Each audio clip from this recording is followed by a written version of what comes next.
A knocking noise from your dryer can be caused by an imbalanced load, leveling issues, or worn drum rollers. To address these issues, start by balancing the load. Remove the clothes from the dryer and redistribute them evenly, entangling items like sheets and curtains to prevent them from banging against the drum, and avoiding heavy items on one side.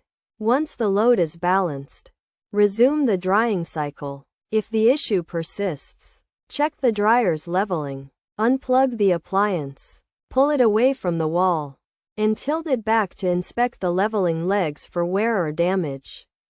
If necessary, replace the legs and then stand the dryer upright, rocking it gently to allow the self-leveling legs to adjust. Use a level to ensure the bubble is centered, and then restore power to the appliance.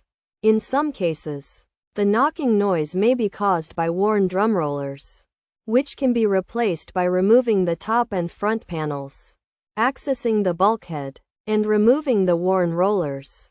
After replacing the drum rollers and reassembling the dryer, restore power to the appliance, and the knocking noise should be resolved.